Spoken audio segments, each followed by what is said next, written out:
আসসালামু আলাইকুম, আমি আশরাফুল।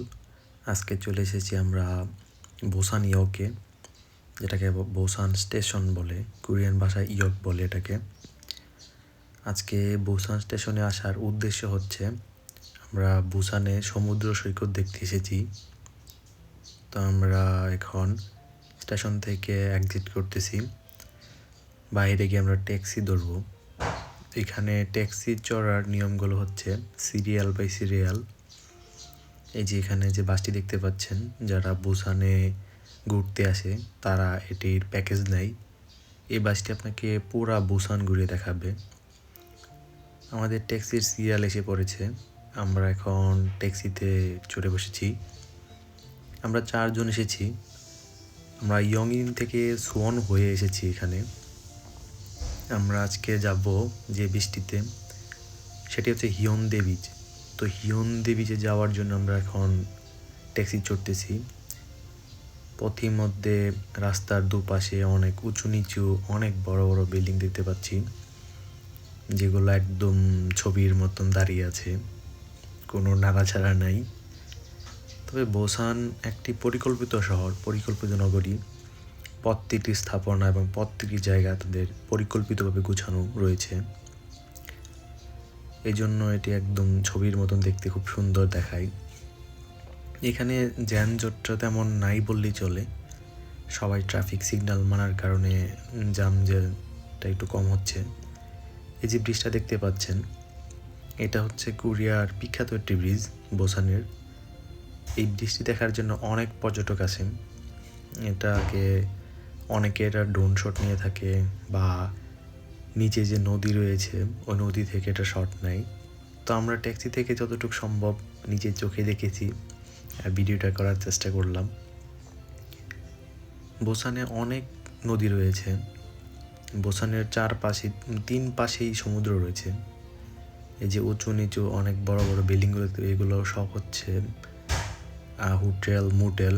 যে পর্যটকরা আসে তারা এখানে বেড়াতে আসে এবং রাত্রি যাপন করে থাকে। কারণ বুসান একটি শিল্পনগরীর পাশাপাশি অনেক বড় একটি পর্যটক নগরী। এখানে বিভিন্ন প্রকার বিভিন্ন দেশ থেকে লোকজন আসে বিজনেসের কাজে, তারপর ঘোরার জন্য। এই সেই ব্রিজটি, যে বিখ্যাত ব্রিজটি, এটি অনেক সুন্দর দেখায়। তা আমাদের চলে যাচ্ছি আশেপাশের সৌন্দর্য দেখতে দেখতে। বুসানটি প্রাকৃতিক সৌন্দর্যে ভরপুর, যদিও এখানে কৃত্রিম সৌন্দর্যটাই বেশি। আমরা হিয়নদে বিচের কাছে চলে এসেছি। এখন আমরা নেমে যাব ট্যাক্সি থেকে নামার পরে আমরা রাস্তা পার হয়ে বিচের দিকে চলে যাব। ট্যাক্সি ড্রাইভার চাচা জায়গা খুঁজতেছে যেখানে পার্কিং করবে। পার্কিং স্থান পেয়েছি আমরা, এখন নেমে যাব। এই যে আপনারা দেখতে পাচ্ছেন ব্যস্ততম বুসান সিটি, যেটা হিয়নদে বিচের বিপরীত পাশে, বিপরীত দিকে যাওয়ার জন্য এই রাস্তাটি। আমি অবশ্য রাস্তাটা পার হয়ে গেছি। এখানে ভিডিওটা করার মানে হচ্ছে ক্রসিংটার জন্য লোকজন দাঁড়িয়েছিল। ক্রসিং করার পর সবাই একসাথে পার হচ্ছে। এই ক্রসিংটা পার হওয়ার পরেই যে বিখ্যাত বীজটি, হিয়নদে বীজটি দেখা যায়। আমাদের ক্রসিং পার হওয়া শেষ, আমরা এখন হিয়নদে বিচের দিকে যাব। এটাই হচ্ছে বিখ্যাত হিয়নদে বিচ। এটা দক্ষিণ কোরিয়াতে অনেক ফেমাস একটি বিচ। আজকে রবিবার, অনেক লোক থাকার কথা, কারণ এত লোক নেই। না থাকার কারণ হচ্ছে আজকে বৃষ্টি ভেজা দিন ছিল, অনেক বৃষ্টি ছিল আজকে সারাদিন। বৃষ্টির কারণে এমন ছিল, এই জন্য আজকে লোকজন কম। আশেপাশের যে বড় অট্টালিকাগুলো দেখতে পাচ্ছেন, সবগুলাই হচ্ছে হোটেল। এখানে আপনি সর্বনিম্ন বাংলা টাকায় 5,000 টাকা দিয়ে থাকতে পারবেন, এবং উচ্চতর কত টাকা দিয়ে থাকা যায় ওইটার আইডিয়া নেই আমার, একটু নিজেরটাই জানি। এই বীজটি অনেক সাজানো গোছানো, কারণ পুরোটাই আর্টিফিশিয়াল।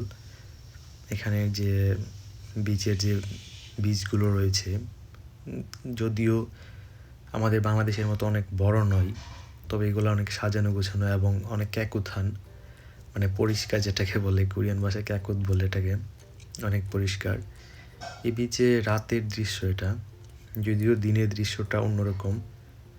কোরিয়াতে বিভিন্ন কিছুতে দেখা যায় যে রাতের এক দৃশ্য থাকে, দিনের বেলাটার চেঞ্জ হয়ে যায় দৃশ্যটা। তো আমি এখন পুরাটা বিচ ঘুরে ঘুরে দেখতেছি কোথায় কী আছে। অনেকেই এখানে বসে আছে, তাদের ফ্রেন্ডদেরকে নিয়ে গল্প করতেছে এবং অনেকে অনেক কিছু করতেছে যাদের যেটা ভালো লাগছে। তো এই বিচে আরেকটা বিখ্যাত জিনিস আছে, এই যে ট্র্যাম্পলটা দেখতে পাচ্ছেন, এটা বালি দিয়ে তৈরি।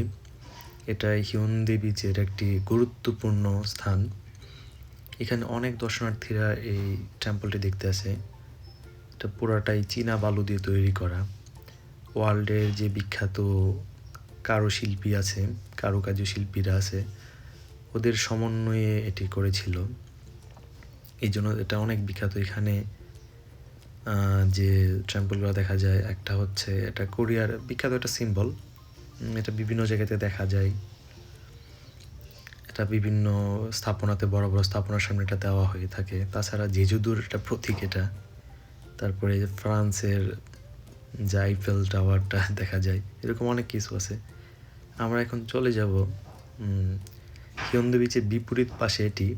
এটি হচ্ছে খাবারের, এখানে বিভিন্ন প্রকার কোরিয়ান ট্রেডিশনাল ফুড পাওয়া যায়, যেগুলো অনেক লোকজন খাচ্ছে এখানে। আমরাও কিছু খেয়ে নিয়েছিলাম।